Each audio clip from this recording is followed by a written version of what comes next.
and welcome to a new series of Used Car Heaven, and what a time to be doing it with so many used car bargains around. Why? Well, last year 2.3 million new cars were sold, and with all those trade-ins on the market, that's brought prices down. But if on reflection you feel that your finances still aren't quite up to it, well, the good news is that interest rates on car loans are at their lowest since the swinging 60s. Groovy, baby. So there's no excuse as we go on a quest each week to find the best used car bargains. And when I say we, I mean it, because each week we'll be helping a viewer try and find the best used car bargain for them and hopefully come up with a real gem.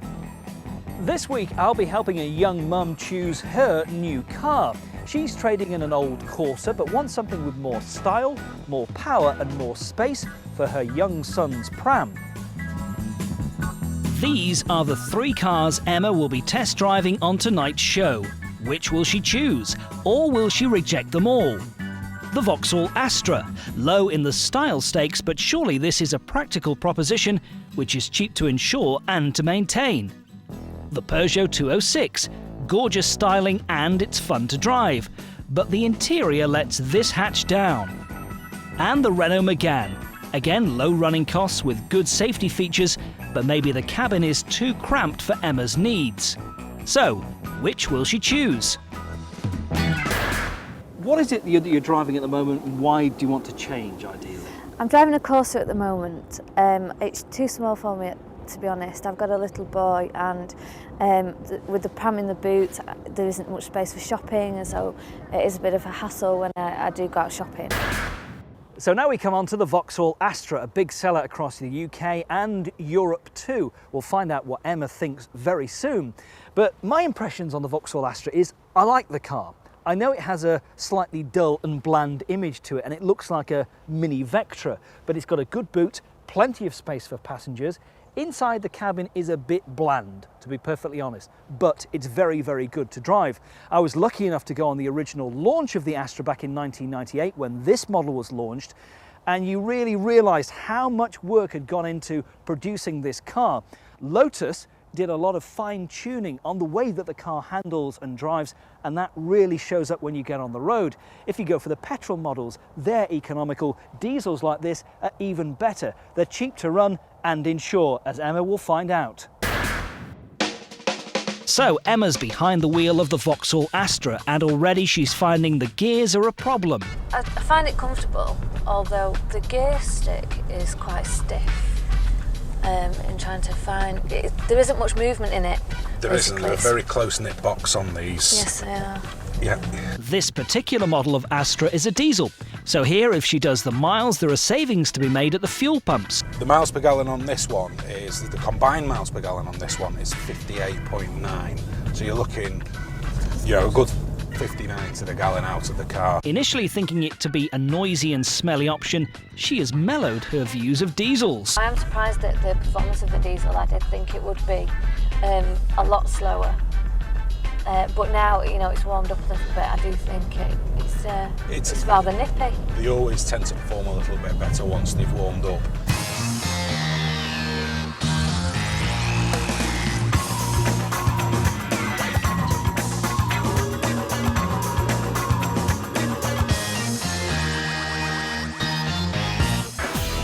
The Vauxhall Astra, and it's a diesel as well. What did you think of it? What were your initial impressions?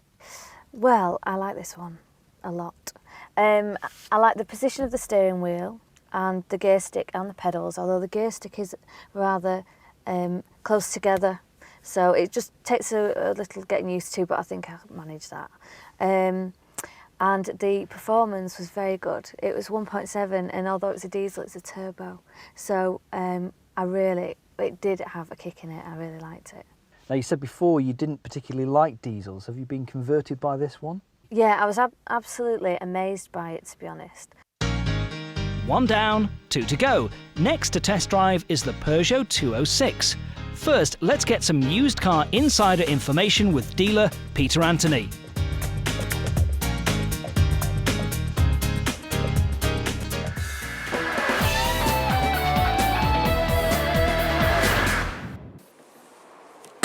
There are a number of things to look out for when buying a used car, and this week I'm going to tell you about the top 5. Paintwork. Always stand back from the car and check the panels. Make sure that you're happy with them not being off colour. Obviously, if one panel is off colour, it's had some paint, so check it closer. Check around door handles, around the mirrors, door locks, rear wheel arches, petrol cap, etc. Once you've satisfied yourself with this, then we'll move on to number 2.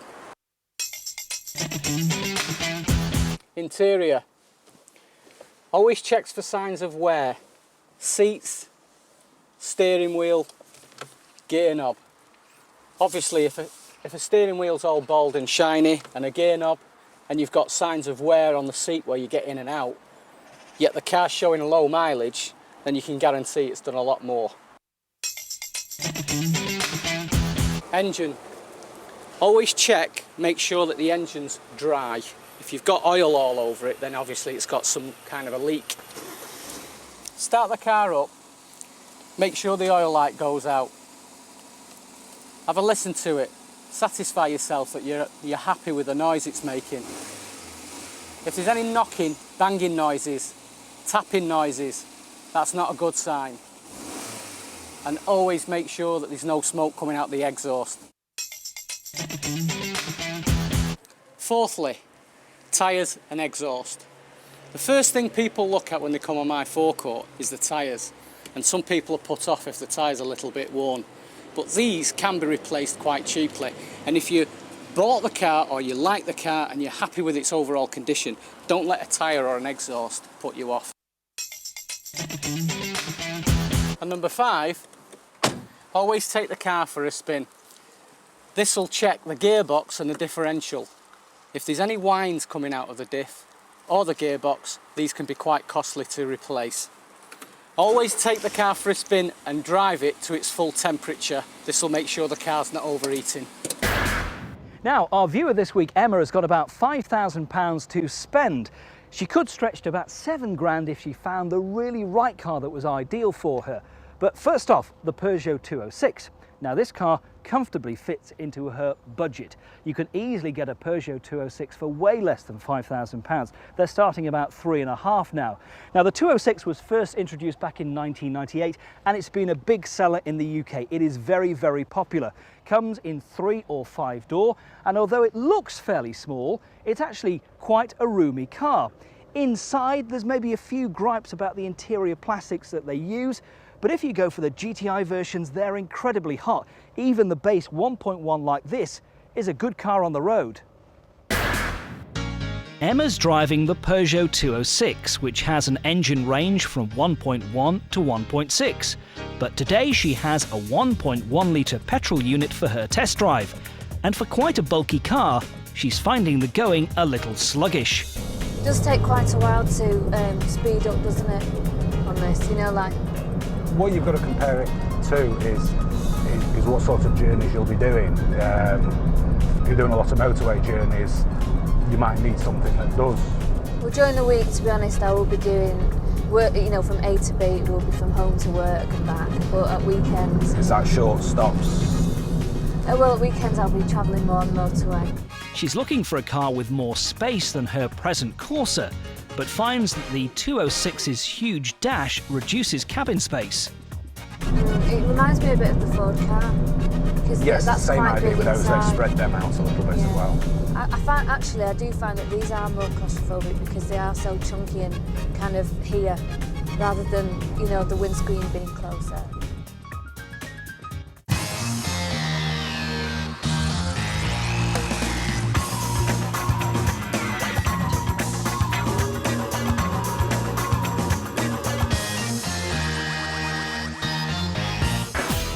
So, Emma's driven the Peugeot 206, but what do you think about it? I did like it. I found it very comfortable to drive, although the minus points about it, I would say, have to be the engine size. It's only a 1.1, isn't it? So it's a little bit on the weedy side, maybe a bit under pound. If you're going to do a lot of motorway driving, Yeah. maybe you want something with a bit more oomph. Yes, I Did do. you feel really. that? Yeah, I did, to be honest. Well, that's all for part 1 of Used Car Heaven, but join us again soon for more in part 2, with more test drives for Emma to come, and also her final decision on which of these 3 cars she would go for. Join us soon.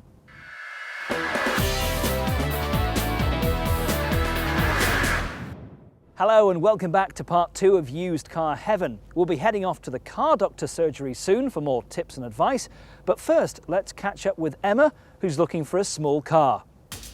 This week, our car buyer is young mum Emma Shaw, who's looking to replace her old Corsa with something a little more roomy for between £5,000 and £7,000. We've fixed her up with 3 to test drive: the Astra, the 206 and the Magan.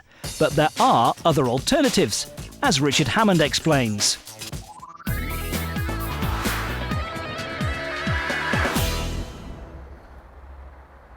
Of course, some families are really posh, and they all romp around in great big off-roaders like this Discovery. And then other families are really, really posh, and they drive around in Range Rovers. But we're looking at alternatives here, so off-roaders are out, surely. Maybe not. Take a look at this. Seriously, if you're looking for a big car to romp around with the family in and you're not going to spend too much time on the motorway, you could do a lot worse than look at something like an old-fashioned Land Rover Defender, even on our budget. You see, they're not just the preserve of farmers. I mean, Lara Croft didn't mind romping around in one, did she? And that thought alone is enough to keep me happy anyway. This is a Defender 110 county station wagon, and that to you and me means slightly more comfortable than the usual farmer's chariot. It still doesn't mean air conditioning and leather seats though. Basic but functional is the rule of the day. The good side of that means it'll still be around probably long after you and I have gone. They may not be cheap cars, Defenders, and this is pretty much the bottom of the range, but from here on they don't depreciate much, so your money will be relatively safe. As for accessories, you do get a sturdy 2.5 litre turbo diesel engine that'll tow the thing along at a healthy 80 mph cruising speed if you so desire. You also get lots of rugged pseudo-military bits, like big chunky metal steps. The 110 really is big in every way. For instance, it seats 10, and that should be enough even if you are a big family. And just think about it. Family outings, trip to the zoo, family holidays, they'll never be the same again. What would you rather be dropped off at school at in? A hatch? Or this? I'm not saying it'll suit everyone. If your family love their luxury, forget about it. If you spend a lot of time ploughing up and down the motorways, probably not for you. But if you want something that's a little bit different but still extremely practical and a huge amount of fun, just consider the farmer's favourite.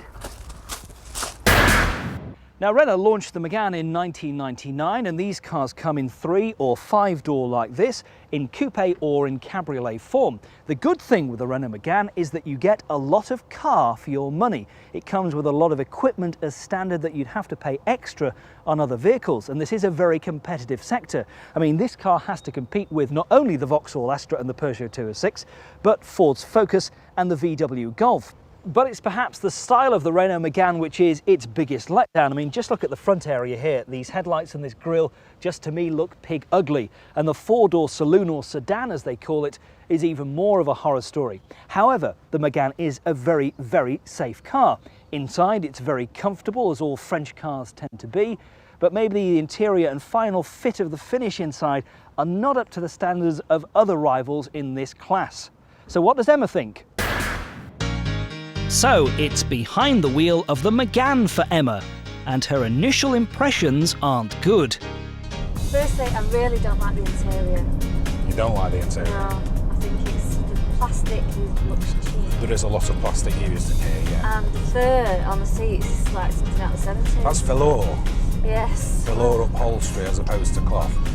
Theoretically, it's harder wearing and gives a more luxurious feel to the seats. Again, it's down to personal choice. Yeah, it's not my kind of thing really. Emma's really having difficulty in liking this car. And I just the general feel of it is just a bit sticky. You know, the gear stick isn't as smooth as it could Quite be. a notchy gear change on them with the transverse engine. The gearbox is quite a way over this way, so there's a couple of rods that are going on quite a journey to get to the gear stick. So, not a brilliant impression, and this was the one she thought she'd like. It is quite nippy, though, for a 1.4 and the size of the car. Yeah.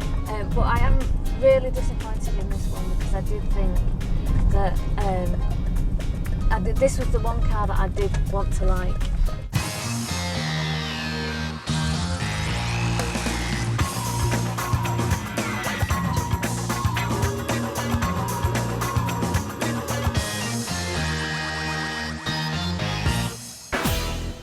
So, final car of the three, the Renault Magan. What do you think? I thought it was horrible. Really, really horrible. Come off the fence, say what you really think. You thought it was really, really horrible. Yeah, I did. It was that bad. I thought it was like a tin pot, driving a tin pot. Well, it does sound a bit tinny. When you sort of slam the doors on it, it's got a nasty metallic-y sound, hasn't it? Yeah, well, the engine also purrs like a milk float, really. It's only a 1.4 engine, so there's probably not too much oomph in there, is there? Performance-wise, I would say I can't give it either good or bad, really. It's just bog standard. It's a 1.4 and it goes, and that's all, really. There's nothing good about it. There's nothing particularly bad about it either, apart from the fact that it's not very nice inside. It would get you to A to B fine, but doesn't do anything for you. Yeah, no, and also really don't like the interior. The design of it inside is horrible. It's really plasticky, but it looks really cheap and horrible. The seats are covered in velour, I've been told by the car salesman. I said fur, but covered by velour, and it just looks like something out of the 70s. It's really passé, I don't like it. It's funny though, I mean, it's exactly the same interior in the best-selling Scenic that you find in that, but somehow it doesn't quite work, does it? No, not really. I just think it looks cheap and it sounds cheap. So, what will the verdict be? Which of these three cars will be her favourite? Emma's decision time after a visit to the surgery of the car doctor.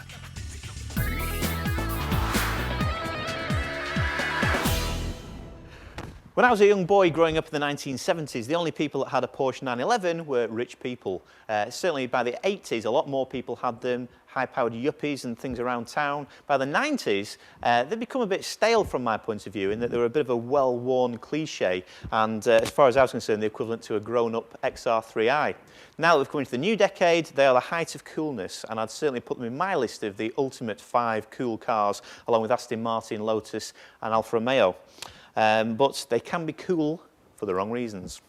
Now, the Porsche 911 doesn't have a traditional cooling system like most cars on the road, in that most cars on the road have a radiator with water in and antifreeze and hoses, whereas the Porsche is what we call air-cooled, and that relies on a fan to draw cold air into the engine bay and take away the hot air.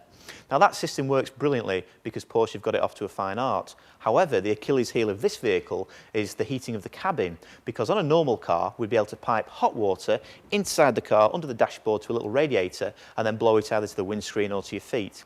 With the Porsche, we're relying on air being drawn from the engine bay through a heat exchanger. Now, the heat exchangers are buried underneath the car, but we can have a quick look under the bonnet to see what happens. Now, the heat exchangers actually take the heat from the exhaust manifold and duct it inside, and with time they corrode and they finally give up the ghost. Now, if you look in the book, it only actually gives you 3 hours to change these, but you're not going to get any change out of 1,500 quid to have the job done. So if you are test driving one of these, or if you've got one, always make sure it's got a good heater and that you're getting plenty of heat out, because if you're not, you're going to have to start saving up. And although you may have the hottest car in the block, you could end up with a cold shoulder for the wrong reasons. Okay, this is the Renault Magan. Let's see what it's like. Oh, well, it's quite roomy, so a bit of a surprise. And the pram will fit in. Okay, this is the 1.7 diesel Astra. Let's check it out. Oh, it's bigger. It's actually bigger than the Magan. Yeah, it does go in, although it doesn't go straight, it's diagonally. Okay, this is a Peugeot 2.6. I don't think it's going to fit in this one, but we'll see. Oh, actually, is it or isn't it? Yes, it is. Fantastic. Yeah, it's still got quite a bit of boot room, not as much as the Astra or the Magan, although I could still get quite a few things in there, so I'm pleasantly surprised by that one.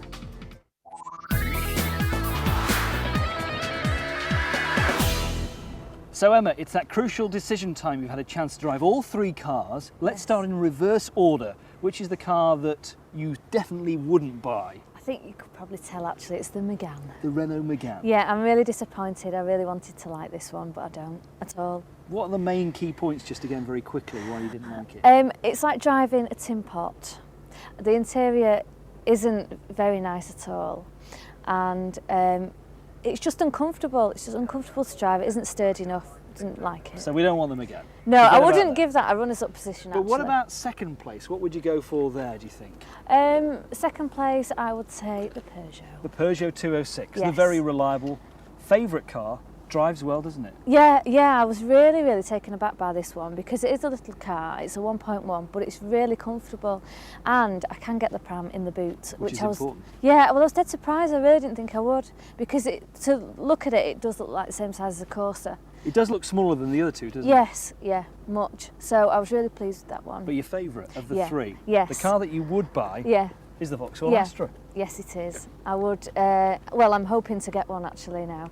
It's really convinced you, has it? Yeah, even a diesel You turbo. weren't a big fan of diesels before we started, were not you? at all. I really didn't imagine that I would be impressed by one at all. But that extra torque and extra performance that you get, that bit of oomph that you get, and of course the economy. Yeah, I do need something though that is a little cheaper because it is out of my price range at the moment. But We I'm could sure I find can you a find cheap something. one of these, I'm sure. Yeah.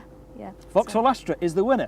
That's it for this week's Used Car Heaven. Join us again at the same time next week. Are you looking to buy a used car soon? Then why not let our experts help you in your hunt? Visit our website at www.menandmotors.co.uk and click the link to Used Car Heaven for details of how you can appear on our show.